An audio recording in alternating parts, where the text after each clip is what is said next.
Yeah, it's necessary to create a different. Okay, ya iba a hacer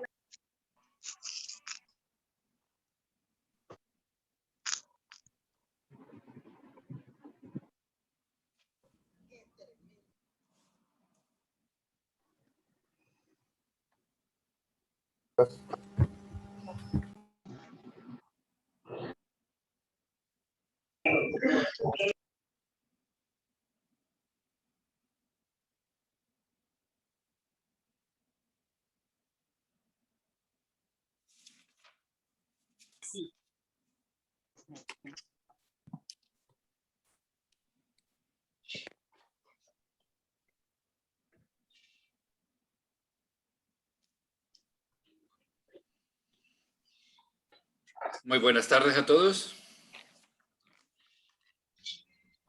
Buenas tardes.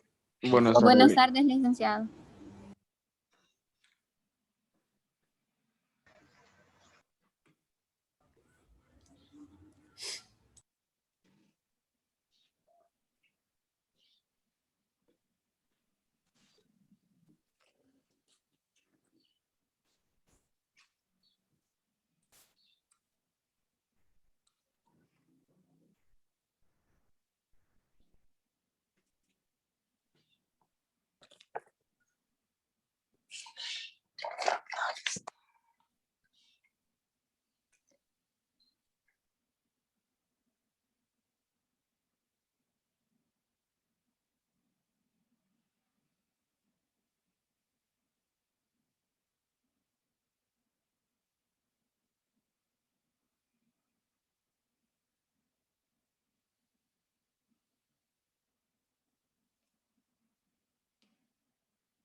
Bueno, buenas tardes a todos y cada uno de ustedes. Espero que se encuentren bien.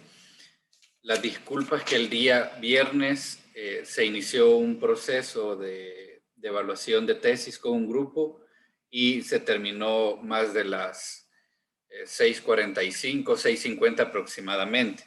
Entonces ya no pude conectarme a la hora y por esa razón. Y tengo otro aviso. Para el día miércoles a las 5:30 se ha señalado otra actividad similar con un funcionario diplomático, esta vez con la Embajada de Guatemala.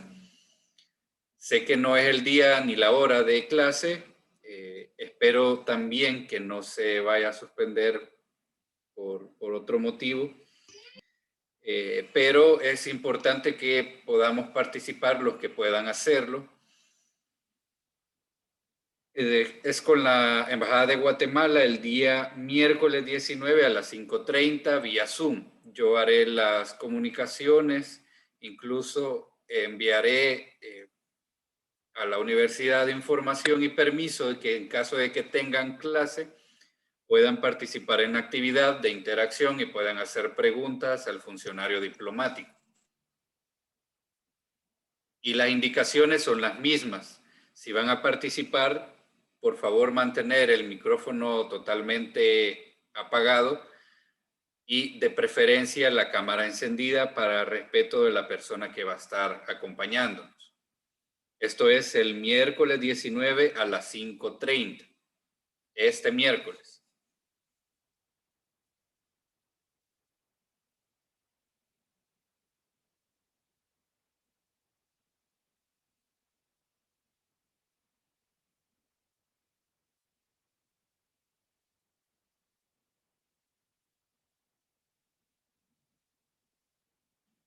¿Preguntas al respecto?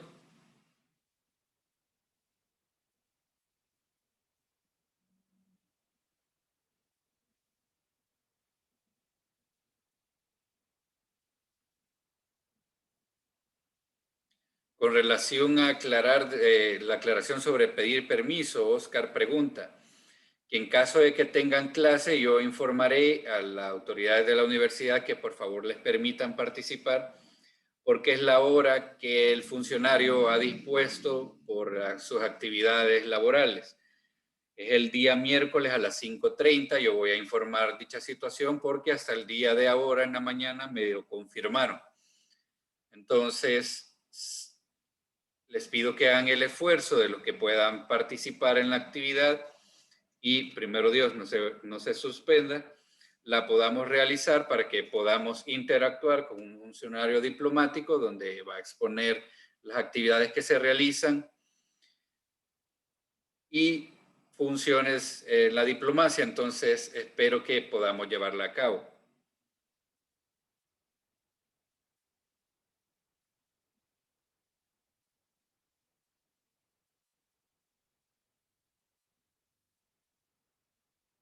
Oscar dice que tienen metodología de la investigación ese día. ¿A qué hora exactamente tienen la clase? Licenciado, Sí. fíjese de que ese día tenemos metodología y hay algunos que tenemos que pasar a exposición. Por ejemplo, Ok. mi grupo tiene que pasar a exposición, entonces no sé si le diría al ingeniero o no sé cómo sería. Bueno, los que tienen que exposición, bueno, tienen que cumplirla con lo que ya está programado, y los que puedan asistir, por favor, hacerlo. Igual con el otro grupo, no sé si tendrán clase también a esa hora. Igual les voy a informar para que podamos participar la mayor cantidad de personas posibles.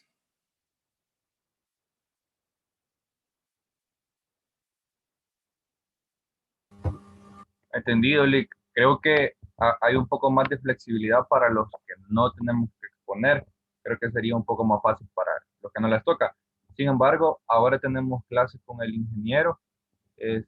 Nosotros le podríamos también mencionar para que él esté al tanto, ¿verdad? En caso de que se pueda llegar a algún arreglo.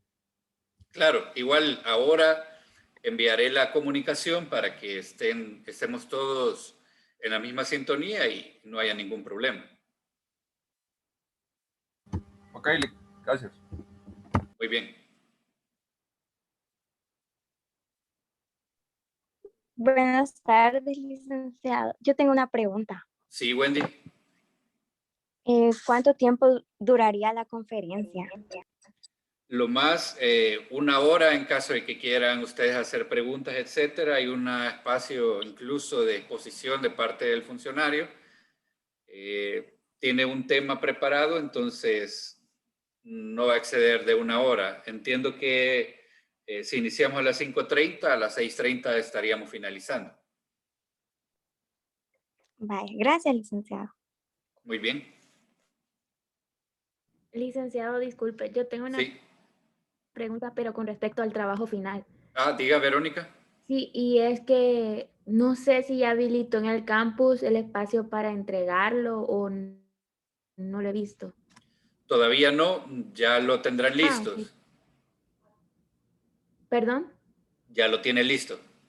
Sí, nosotros sí. Bueno, entonces esta semana le voy a habilitar el foro para subirlo igual con la fecha límite para entregarlo.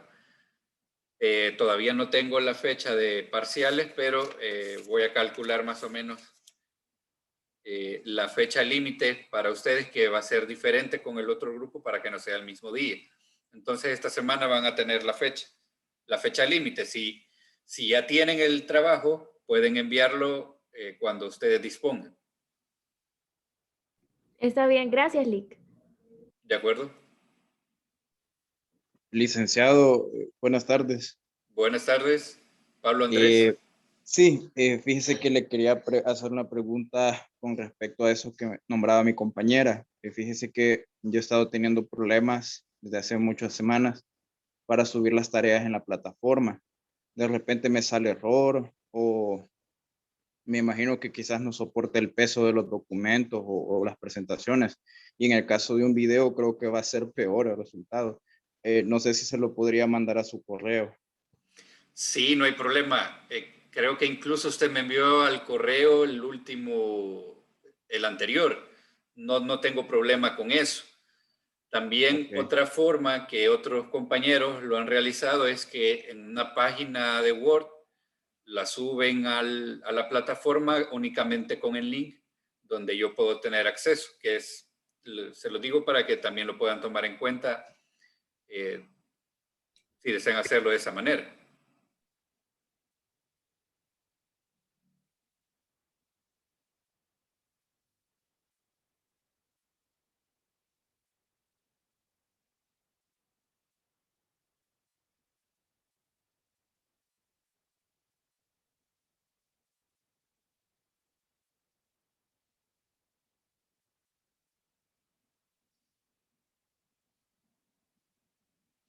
Bueno, vamos a continuar y vamos a compartir el material para este día.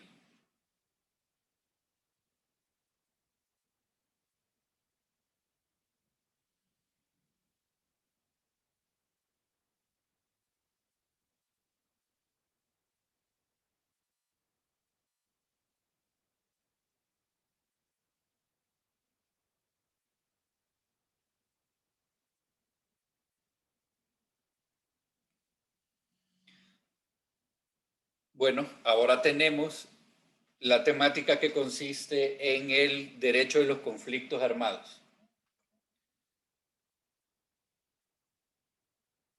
Hemos hablado anteriormente que una de las finalidades del derecho internacional es mantener una armonía en la comunidad internacional, mantener la seguridad colectiva y evitar en todo caso que existan conflictos bélicos de carácter internacional o guerras de carácter internacional. Ese es el deber ser.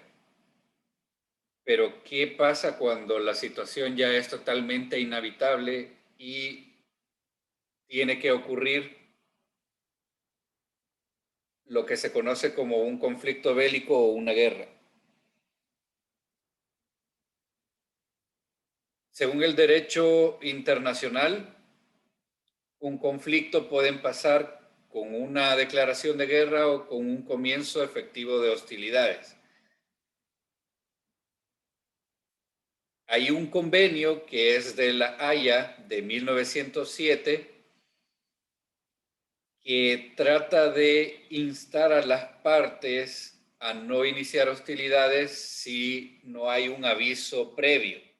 Es decir, no iniciar ataques, represalias bélicas, hostilidades sin que hubiese un aviso, es decir, no tomar en total forma desprevenida a la otra parte. Este elemento es de lo que se conoce como principio de guerra justa. En todo caso va a existir un conflicto bélico, pero deben de haber principios justos en esa guerra. Y comienza con el asunto de que no debe de haber hostilidades sin un aviso previo. Debe de haber, en todo caso, una manifestación de que hay un motivo para iniciar la guerra y una declaración formal sobre ella, para efecto de establecer, en todo caso, igualdad de oportunidades en el conflicto bélico.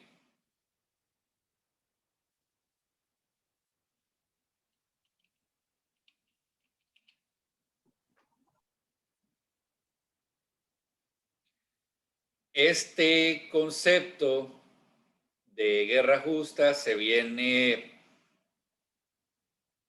tratando de regular en toda la historia del derecho internacional. Hugo Grocio, que es uno de los tratadistas del derecho internacional o digamos pioneros, trata de adoptar este término de guerra justa y luego es asimilada por el derecho natural y las personas o personajes que vimos del justnaturalismo, de que la guerra únicamente va a existir por causas justas y que finalmente la guerra va a ser justa, que no va a haber alteración o desequilibrio en las partes en el conflicto bélico.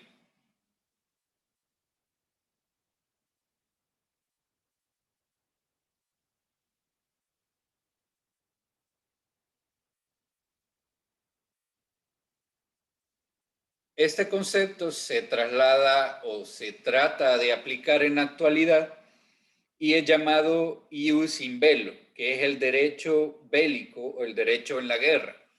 ¿Cuáles son los aspectos básicos que deben de regularse en todo caso cuando ya existe el conflicto que ya no puede evitarse?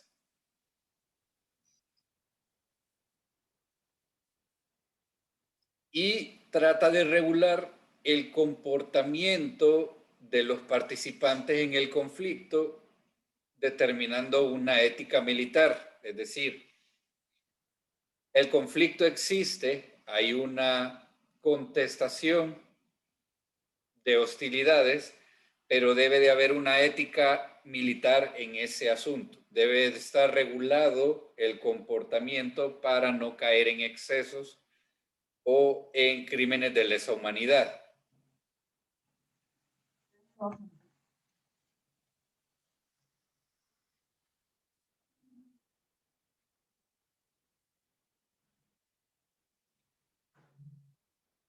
Y los tres grandes principios sobre humanizar la guerra o volverla ética, cuando definitivamente ya no se puede evitar el conflicto, primero, que las acciones militares solo pueden dirigirse directamente contra combatientes y objetivos militares. Es decir, la primera regla es que es acción militar contra acción militar. Objetivo militar contra objetivo militar. Esto excluye a la población civil y, por supuesto, objetivos civiles.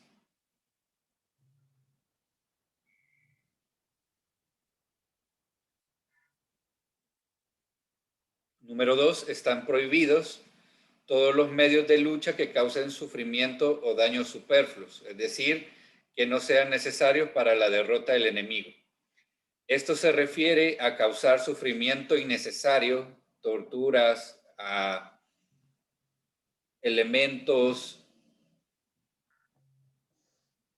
en detención o prisioneros que son torturados, etc. Esa situación está totalmente prohibida porque es innecesaria.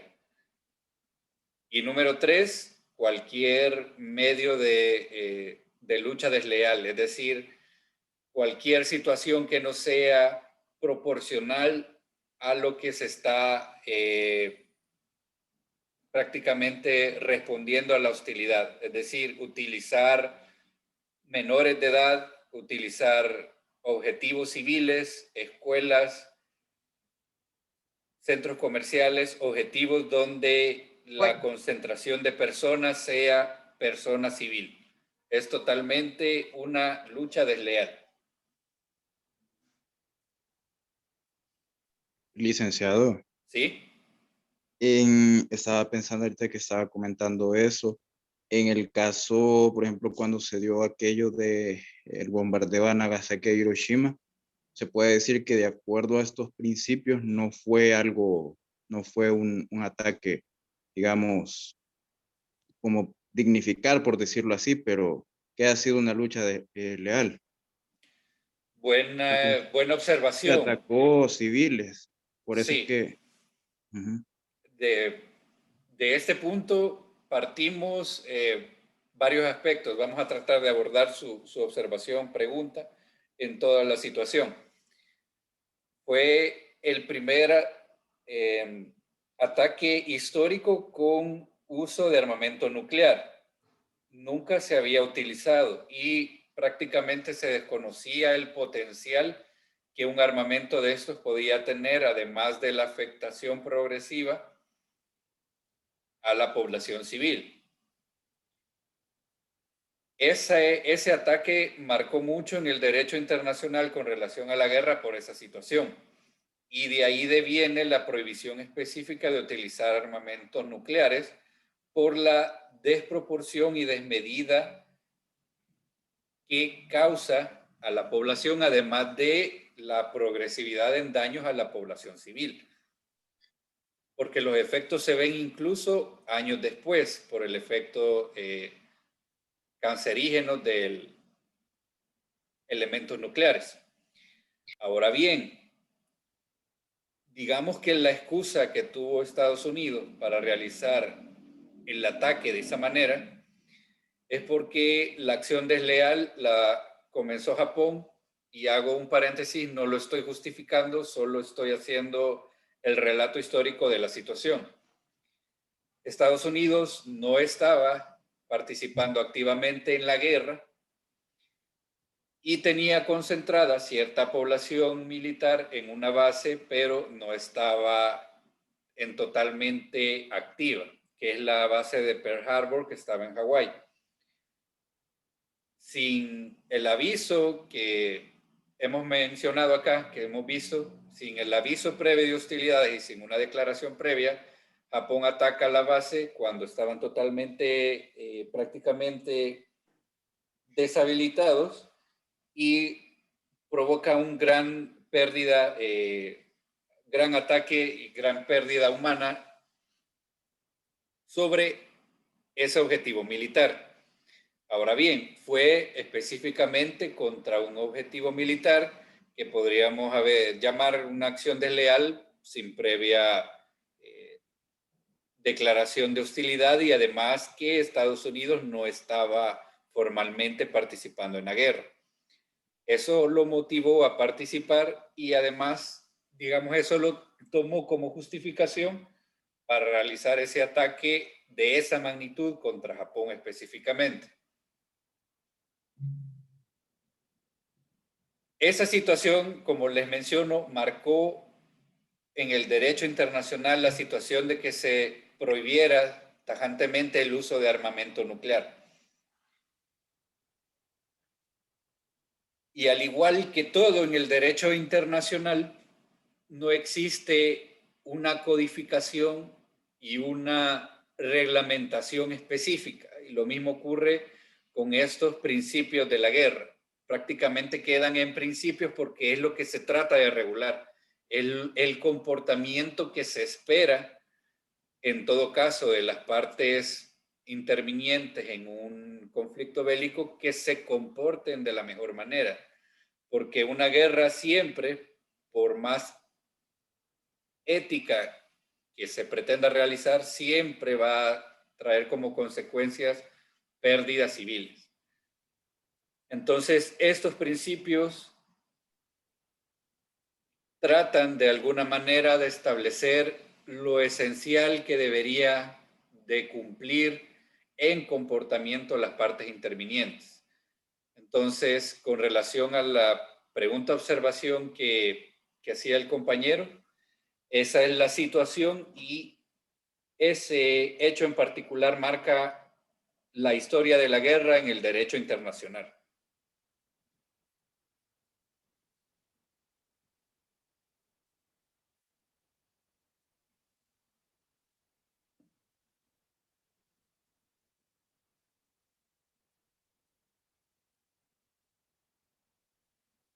¿Más preguntas o comentarios?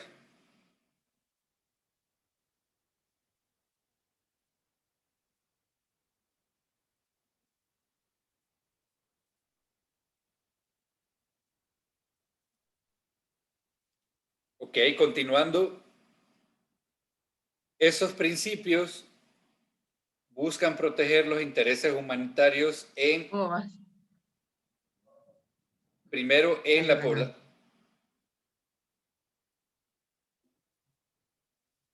Perdón.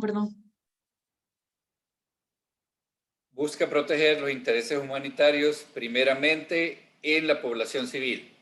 Como les mencionaba, en cualquier guerra, conflicto bélico, de hostilidades, por más que se busque tratar de regular el comportamiento y que el objetivo sea exclusivamente contra militar, siempre hay un grado de afectación a la población civil.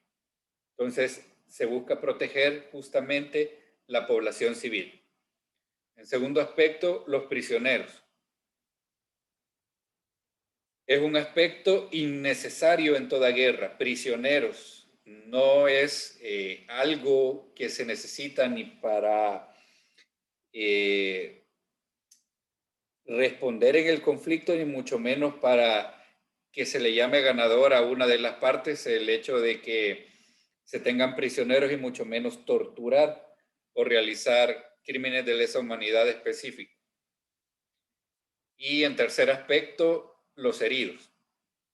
Independientemente de la parte o de los estados que intervengan, los heridos debe ser un punto común entre los intervinientes. No importa de qué lado son o de qué país, de qué estado, de qué nacionalidad, el tratamiento a los heridos debe ser un punto común, un punto humanitario en toda guerra.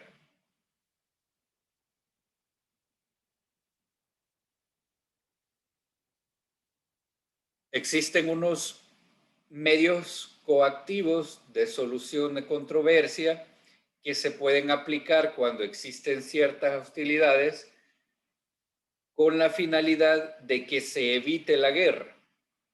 Es decir, son medios de coerción que pueden aplicarse antes de que se llegue al conflicto bélico. Es decir, puede tratar de evitar el conflicto por medio de estos medios. El primero es llamado retorsión. Es un medio legal, no involucra uso de la Fuerza Armada, es en respuesta a una agresión, a una hostilidad, pero por medio de actos perjudiciales no militares.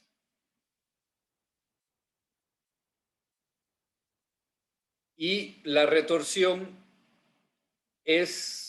puede ser un mecanismo o un medio legal, pero siempre está al margen del derecho internacional, es decir, está entre el límite de lo permitido y lo no permitido. Pero si es un medio para evitar la guerra, entonces puede ser válido utilizarlo. ¿Cuáles son los ejemplos de retorsión? Por ejemplo, la expulsión de ciudadanos extranjeros, la imposición de derechos aduaneros especiales, la imposición de lo que se conoce como aranceles o ampliar la imposición de este tipo de tributos a los demás estados como forma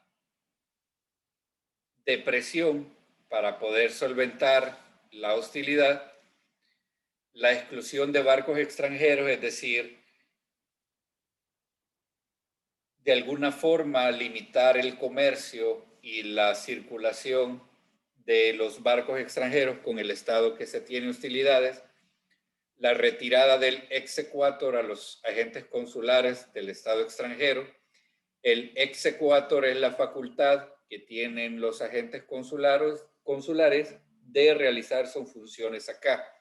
Por ejemplo, todos los agentes diplomáticos extranjeros que se encuentran en El Salvador realizando funciones diplomáticas para sus ciudadanos, eso es lo que se conoce como exequatur, y la retirada de esta posibilidad es un mecanismo llamémoslo de coerción para efecto de evitar conflictos. La llamada de embajador a consultas, este es un término común que se denomina así cuando hay una hostilidad entre estados y es retirado el embajador de la sede para efecto de establecer de que hay un cese en la relación diplomática.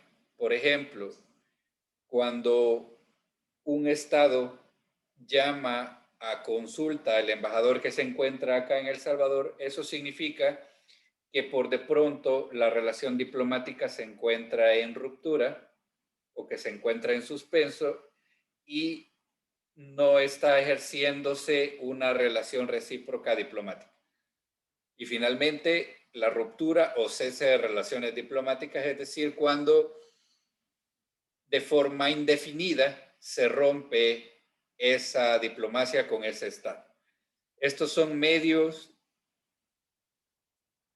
que pueden ser considerados legales para efecto, en todo caso, de evitar una guerra, porque sirven como medidas de presión para un Estado y en todo caso pueden ser válidas para efecto de no llegar al conflicto bélico.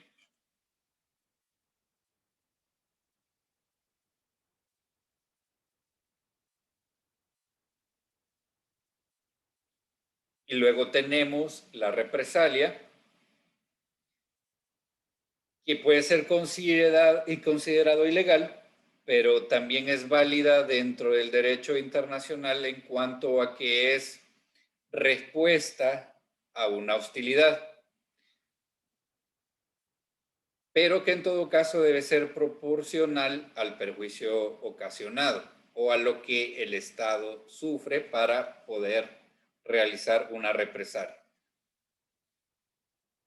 Represalias pacíficas, la retención de naves o aeronaves también, confiscación, secuestro o embargo de navíos, es decir, en forma de represalia a una hostilidad, se pueden retener o confiscar las naves para efecto de que no salgan del país. Bloqueo de fondos extranjeros, es decir, cualquier activo que tuviese el Estado con el que se tienen hostilidades se bloquean para efecto de realizar una medida de presión. Y también la detención o expulsión de extranjeros. Dentro de las represalias, además, existe lo que se conoce como embargo de armas, que es el bloqueo a compra de armamento para efecto de que se evite que este Estado adquiera o pueda realizar compra de armamento con la finalidad de evitar una posible respuesta bélica o una guerra específica. Además, otra forma de represalia es el embargo económico, es aplicar situaciones que afecten la economía del Estado para efecto de ocasionar siempre esa presión para buscar solucionar la hostilidad y no recurrir a la guerra.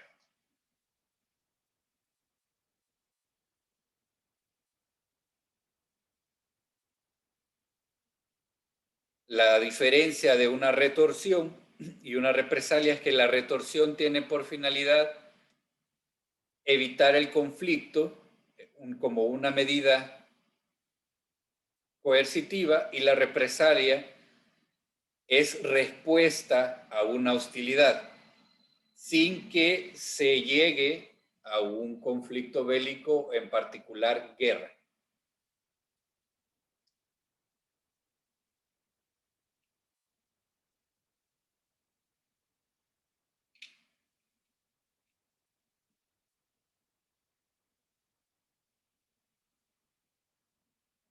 Ahora bien, ¿cuáles son las causas de uso legítimo de la fuerza consideradas en el derecho internacional?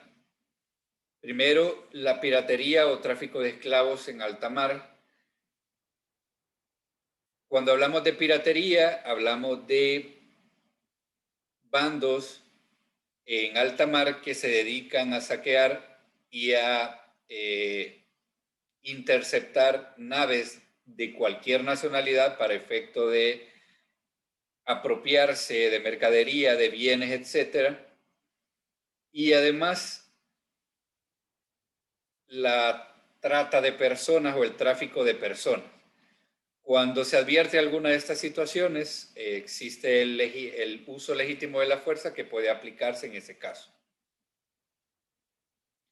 Número 2, contra el tránsito no autorizado en el territorio de un estado por violación militar de espacio aéreo y marítimo de un estado. El espacio aéreo y espacio terrestre no puede ser violentado de forma militar. Siempre debe haber una autorización del Estado para que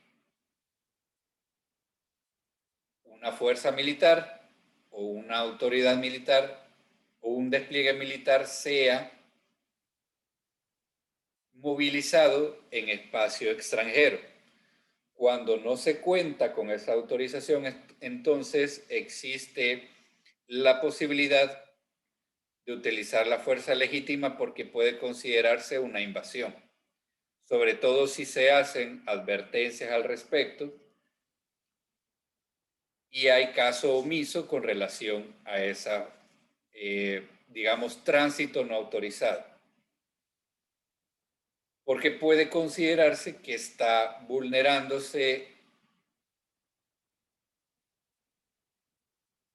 la autonomía del Estado o de ese país y poniendo en peligro la soberanía. Y el número 3, justamente contra la permanencia no autorizada de tropas extranjeras. Cuando ya hablamos de tropa, específicamente ya podemos considerar que es una invasión y ya está en afectación la soberanía. En ese caso, el uso legítimo de la fuerza es válida y está dentro del límite del derecho internacional.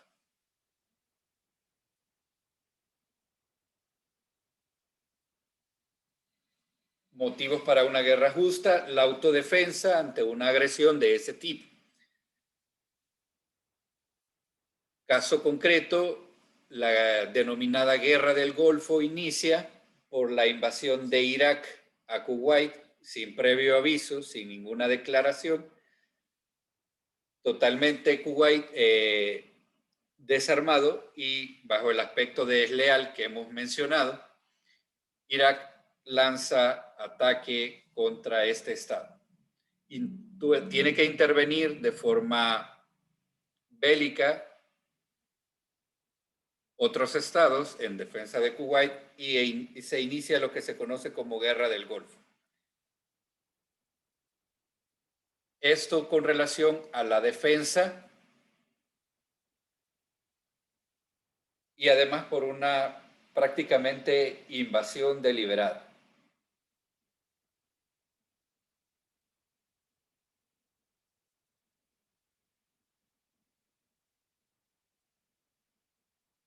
Siguiente motivo para una guerra justa, la intervención humanitaria.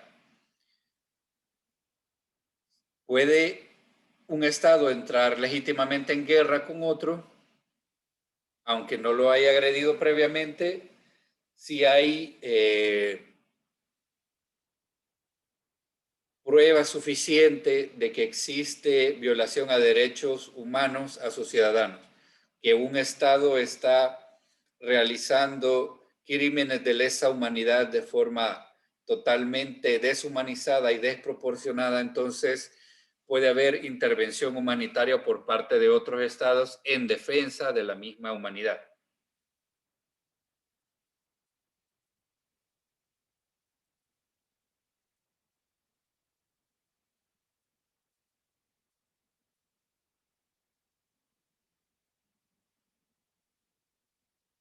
Dentro de los principios de la protección a la población civil, lo que hemos mencionado, el ataque de hostilidades debe ser únicamente entre objetivos militares.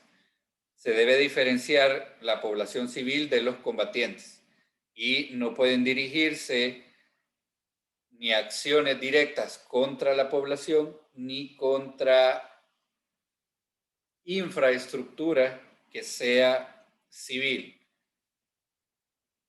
Escuelas, iglesias, templos, centros comerciales, etc.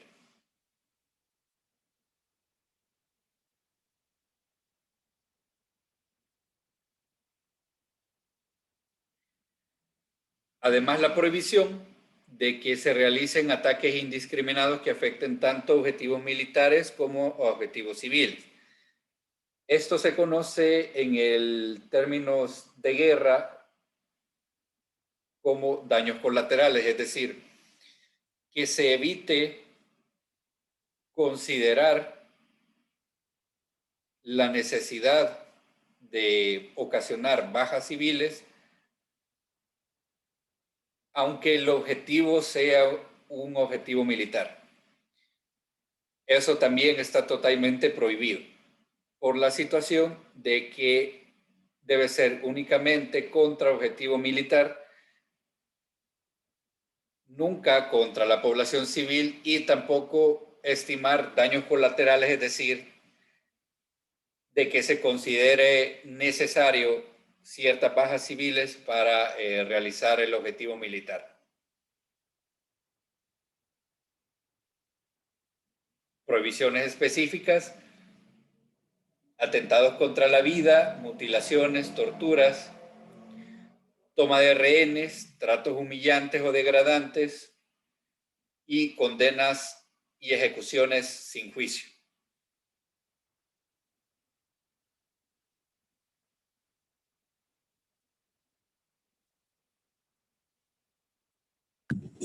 Flick, tengo una pregunta. Pregunte. Todas estas condiciones y prohibiciones, por así decirlo, son cuando la guerra es entre un país y otro, o también aplica para guerras internas. Totalmente también válido para guerras internas. El término guerra justa no solamente debe aplicarse cuando existe un conflicto bélico entre dos o más estados, sino que además con relación a conflictos internos, por el efecto de que debe de protegerse los derechos humanos y los derechos fundamentales en toda costa. Y sobre todo en los conflictos internos, cuando el mismo estado está en un conflicto contra sus mismos ciudadanos. Entonces, es totalmente válido tanto para guerra de carácter internacional como para conflicto interno. Una pregunta más. Digamos Claro. que ahora con el conflicto que está viviendo Colombia, ¿aplicaría esto? Y si aplicaría, ¿qué rol tendría en este caso el derecho internacional público en un conflicto como este? Muy bien, buena pregunta. Se recuerdan que hemos hablado de los beligerantes e insurrectos. Ese fenómeno justamente es eso, porque nace de una prácticamente revolución social contra una decisión del Estado que afectaba a la mayor cantidad de población, y el Estado, y un grupo de personas se subleva contra el Estado para tratar de realizar cambios sociales y políticos, específicamente contra reformas tributarias que afectaban grandemente a la población. Eso está totalmente, digamos, bajo la tutela del derecho internacional, en cuanto a que la comunidad internacional debe de garantizar que ese grupo de personas llamados insurrectos tienen ese reconocimiento como tal, y que a partir de ese reconocimiento el Estado debe garantizar estas reglas y además de reconocerlos como tal, para efecto de poder considerar realizar cambios en la normativa y además cambios sociales en ese, digamos, en ese conflicto. De hecho, la situación es que parece que se está tratando de revertir ese tipo de reformas por el efecto social que causó este fenómeno de insurrección.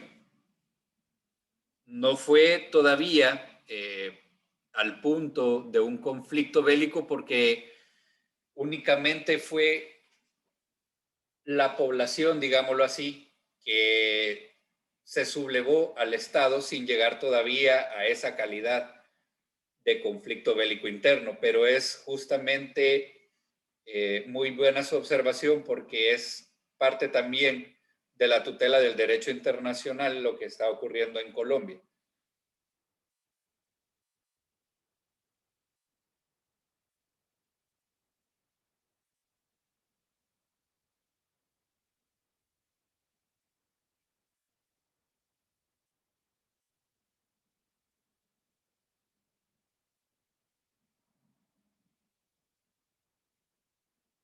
¿Más preguntas o comentarios?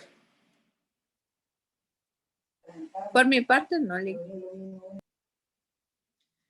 Y una obligación especial, que con eso nos quedaremos acá, respetar la neutralidad de los estados que previamente la han declarado y que la declaren en el transcurso del conflicto.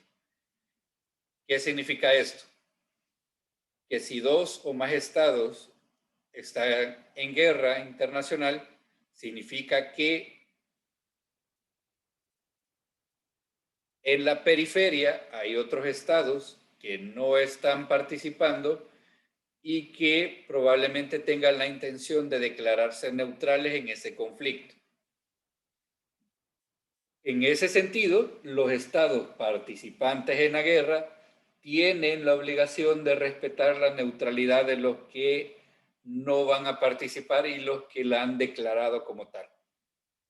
Porque entonces sería una agresión ilegítima y totalmente desproporcionada contra ese Estado que ha declarado la neutralidad.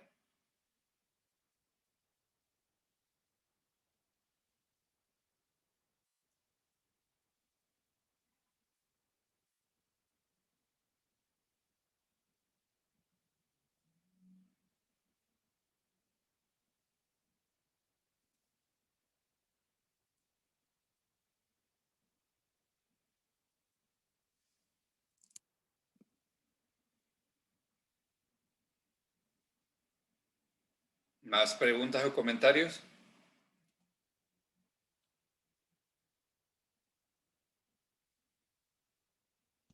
Licenciado, Sí. en el caso de la coyuntura actual que se está dando con respecto a ese conflicto de poderes entre, digamos, el ejecutivo de nuestro país y, permítame. Sí, como le decía, en el caso de la coyuntura actual en que se puede decir que nuestro país ha entrado en conflicto con Estados Unidos, pero no de una manera bélica, sino más que todo económica, política. Entonces, digamos, yo estaba leyendo algunos comentarios cuando suben esas noticias de que Estados Unidos puede tomar acciones como cancelar el TPS, deportar a salvadoreños. Entonces, realmente yo les comentaba que no puede ser posible, pero debido a la injerencia que muchas veces esos países tienen, no sé si puede haber una posibilidad de que ocurra eso. Buena pregunta, Pablo Andrés. Realmente, tanto la pregunta como la respuesta es complicada. La situación que percibió la comunidad internacional con relación a la destitución de magistrados y fiscal general y la elección de nuevos sin ningún procedimiento específico, ocasionó en la comunidad internacional cierto prácticamente no agrado. Y de entre estos, prácticamente Estados Unidos, que vio incluso o lo tomó por el punto de afectación a la democracia. Ahora, la pregunta si Estados Unidos podría tomar algún tipo de represalia económica o contra nuestros ciudadanos, difícil saberlo. Sí sabemos y lo hemos percibido a través de todo lo que ha ocurrido y comentarios en los medios de comunicación que provocó descontento. Definitivamente, la acción provocó un descontento. Ahora, ¿cuál será la reacción o si realmente habrá reacción? Es difícil estimarlo. Incluso para efectos de economía, vimos que el valor de los bonos pudo haberse afectado por la misma incertidumbre política que generó ese acto, en cuanto a que genera justamente eso, incertidumbre, desconocimiento sobre el asunto, etc. Y lo mismo ocurre para la población interna nuestra, nosotros. Entonces, realmente es complicado darle una respuesta certera sobre la reacción o si realmente va a haber una reacción, porque podría ser que simplemente termine ahí en un descontento y únicamente se traduzca en el no beneficio de proyectos futuros y nada más. Entonces, realmente es algo complicado de responderle. Ahora, Óscar Cortés también pregunta, ¿cuál es la lectura sobre el conflicto entre Israel y Palestina? ¿Podría ofrecer el derecho internacional una salida sostenible, tomando en cuenta que Palestina ha rechazado la participación del territorio en múltiples ocasiones? También una situación compleja en cuanto a que es un conflicto que se viene acrecentando a través del tiempo. Sabemos que todo empieza a ocurrir después de la Segunda Guerra Mundial, cuando la ONU hace una afectación a Palestina para crearse el Estado de Israel, y eso inicia el conflicto. Para los que tienen el tema, creo que hay alguien de este grupo que tiene el tema. Casualmente, antes de que iniciara todo esto, el tema era sobre la Franja de Gaza y Cisjordania. La Franja de Gaza es un espacio que prácticamente quedó fuera del Estado de Israel y está también aislado del resto de Palestina, y además Cisjordania está al otro extremo, donde tampoco tiene participación, y prácticamente el territorio de Palestina se ha ido reduciendo y afectándose en ese sentido, lo que ha, digamos, motivado el iniciar el conflicto de esta naturaleza, que incluso parte de la necesidad de exponer esta temática, no solo porque es parte del programa, sino porque lo estamos viviendo ahora con estos dos entes que podríamos considerar que ha habido acciones desleales de uno o del otro, sin mencionar ninguno en particular, además de los principios de realizar, en todo caso, respuestas bélicas únicamente a objetivos militares, etc. Se ha ofrecido incluso la posibilidad de la mediación y de la intervención de un Estado que realizó buenos oficios, que me parece que uno de ellos fue Rusia, que se ofreció de forma voluntaria para tratar de mediar en el conflicto, pero hasta el momento ha sido totalmente infructuoso.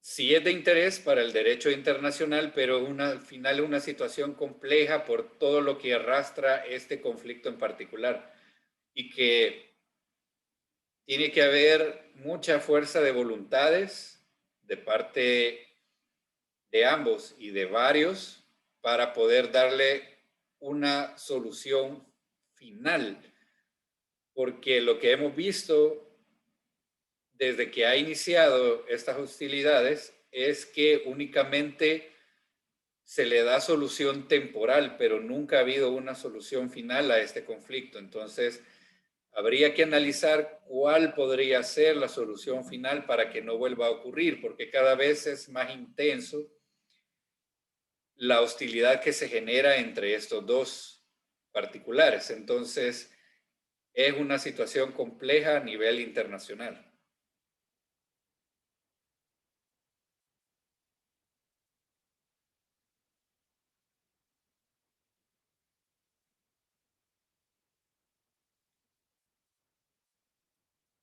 ¿Más preguntas o comentarios?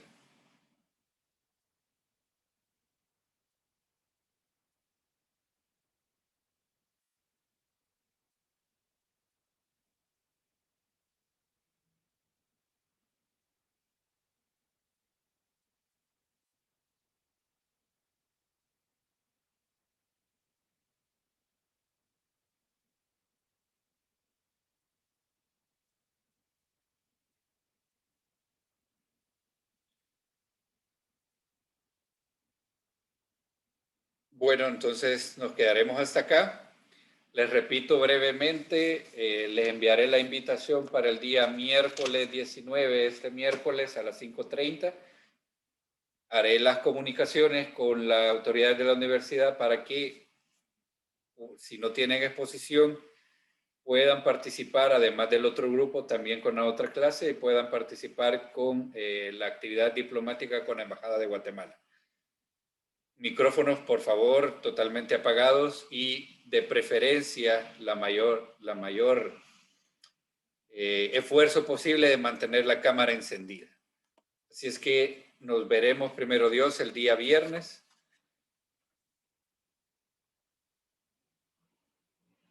Y sigan con las medidas de protección. Gracias, licenciado. Feliz tarde. Feliz tarde. Gracias. Feliz tarde. Adiós.